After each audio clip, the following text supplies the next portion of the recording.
Lech Wałęsa said that there would be no solidarity without the Warsaw Uprising and the spirit of the Polish people that was there at the uprising when they were rising against all odds and conquering those German tanks and when nobody gave them chances. Same situation happened here in Poland when Poland, when the communism collapsed and Poland turned into a capitalistic economy. Nobody gave us really any chances, but the spirit and the values are so universal that they can you see those values in the Polish youth today, like the aggressiveness that they fight with, and their approach to business, Yes. the way they conquered the world, and in modern days they pretty much do it with the same spirit. And the second part of my question is I want to get some of your thoughts of you being here in Warsaw, the city that your father bled for and fought for, and the city that was turned down to ruins, to ashes, stood up just like the phoenix, and you are here, daughter of an upriser in this great modern city of Warsaw. I wanted to get, how do you feel over here? First of all, your second question, very sentimental. It's very emotional for me to be here. And even just coming into Warsaw Airport, my father, unfortunately, has not been feeling so well. Otherwise, he would be here. And I miss my father being here with me. I think of my father at every turn, And to be in Old Town, Stare Miestro, and to see what has been accomplished, I think the symbolism of Old Town coming back and being redone, I think is so wonderful. And it was such a strange feeling for my father when we did come here. We came here in 2009 in November. And when we came, it was such an unusual thing for my father. Can you imagine? Here he grows up in Old Town and this beautiful old part of the city.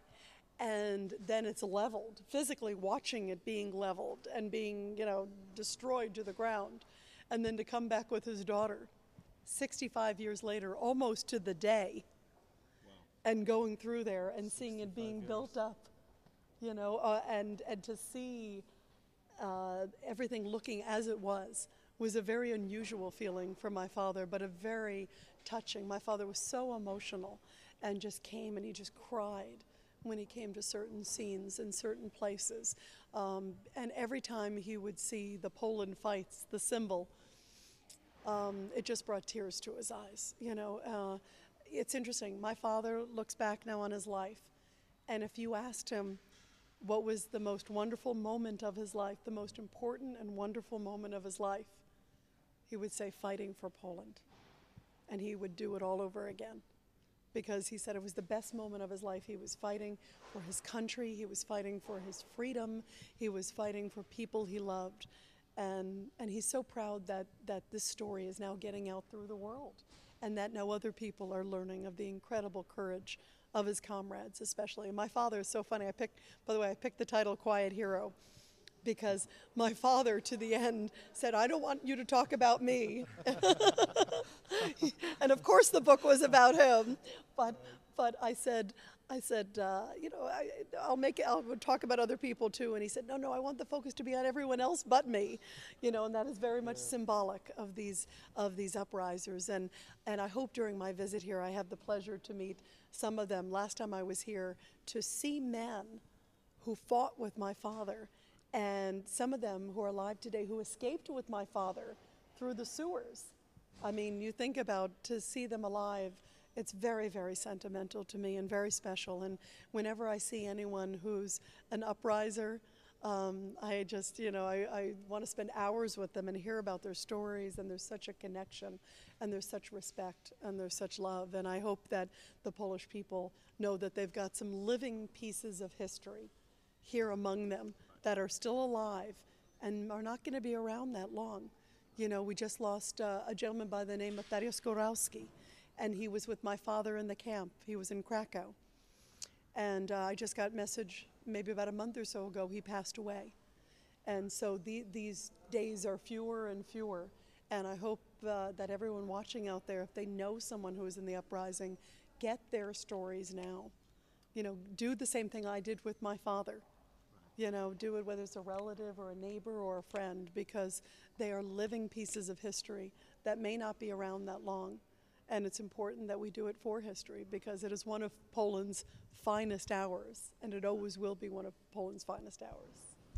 Thank you for sharing that with us, Rita. And that's a great message to all of those people out there who still have relatives that are alive, and they should really gather those stories. And your father is such an incredible hero, such a You've met humble my guy. dad I had an too, honor yes. to meet him, such a Yes. gentleman, true soldier of Poland. And I'm so happy that you're here because Poland is kind of like a second home right now. Yes, You it is. people love you here. Everybody's so excited, to meet you, like pictures and everything. We want you to feel welcome because you're daughter of uprising, you're Polish. So we're gonna go to a couple of more cities during our trip. Fantastic. And I want to ask you, are you excited about Krakow and Wrocław? And I can't wait. I am so excited. And, first of all, to come here and to see Warsaw and spend some time and go to the museums and go to the places where my father walked and fought is very special. And Krakow is such a beautiful city, too. I can't wait to go and explore that. It's such an amazing city.